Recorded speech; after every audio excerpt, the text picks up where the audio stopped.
atmosphere is slowly spreading everywhere. Warm lights, familiar music, and the cool breeze make me more excited than ever. So today, I decided to make my own Christmas tree to decorate my room to welcome a beautiful holiday season and bring a bit of warmth to these final days of the year.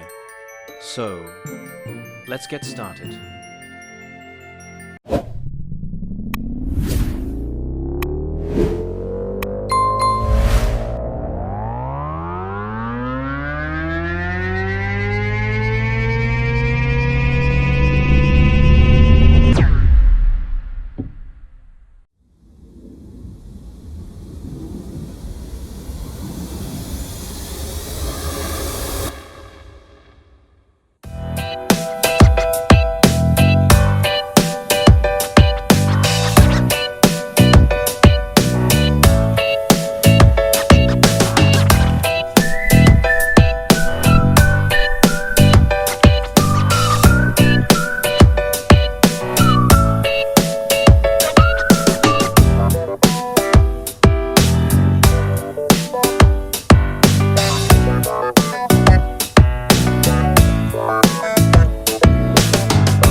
At this point, I've finished all the hardware setup, installing the WS2812B LED strip, connecting the data line to the ESP32C3, and sharing the same ground for the whole system. For power, I'm using a 5V 3A buck converter to provide stable voltage for both the ESP32 and the LED strip. To control the WS2812B LEDs, with the ESP32C3, I needed something powerful, easy to use, and packed with nice effects. And WLED is simply the perfect solution. WLED comes with hundreds of built-in effects, and it allows you to adjust colors, brightness, speed, or even create your own lighting modes. Once WLED is flashed onto the ESP32, you can control everything right from your phone or your computer. Now I'm going to flash WLED onto the ESP32C3. First, I plug the board into my computer and open the browser to install .wled.me. I select the ESP32C3 version, click Install, and wait about a minute for the firmware to finish flashing. After that, the ESP32C3 will create a Wi-Fi network called WLED-AP with the default password WLED1234.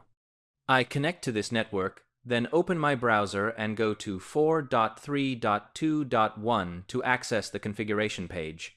From here, the setup is very simple. I enter the total number of LEDs on the tree, select the correct data pin that I wired to the ESP32C3, adjust the brightness, and choose the effect I want. All other settings can be left at default, they already work perfectly fine. After saving, the tree lights up immediately and starts running the effect.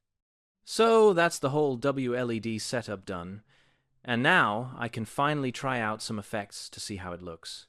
On my first test, the LEDs were blinking but didn't show the correct effects. After checking, I realized the power supply was dropping voltage quite badly.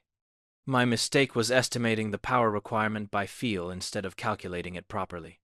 So, when you configure WLED, pay attention to the power recommendations. WLED actually shows you the estimated current based on the number of LEDs. If you're using a large number of LEDs, make sure to use a stronger power supply or inject power at multiple points to avoid voltage drop. This is very important for stable operation and accurate lighting effects.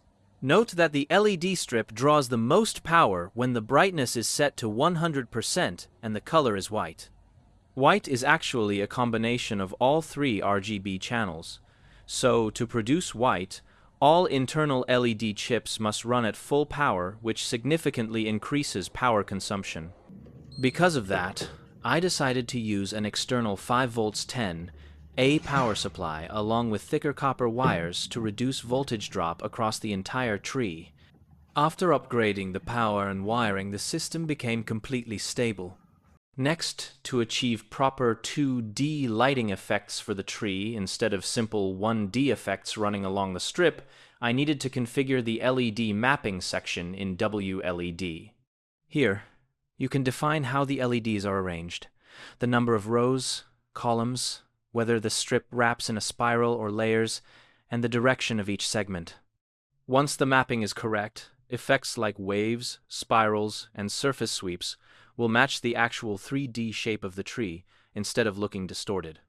To create the LED mapping file more easily and visually, you can visit this website. This page explains the process clearly, so you can follow along step by step. For my Christmas tree, I configured the LEDs in a 2D layout because the structure resembles an isosceles triangle. After generating the JSON mapping file, I simply imported it into WLED so all effects would display correctly according to the real shape of the tree. Finally, I needed an outer shell for the tree. This shell works both as decoration and as a diffuser, helping the LEDs inside look softer and more even. You should print this shell using ABS because ABS allows much more light to pass through. PLA and PETG block light almost completely, which would ruin the lighting effect. I chose white ABS to keep the colors accurate and avoid light being absorbed or shifted, giving a cleaner overall look. Alright, everything is finally complete. Now, let's take a look at the final result.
And to make the decoration even more lively, in the next video I'll be building a reindeer sleigh with Santa that can move around the Christmas tree.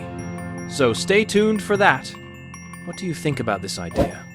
Feel free to leave a comment below and share your thoughts. And don't forget to hit that subscribe button so I can bring you more fun DIY projects.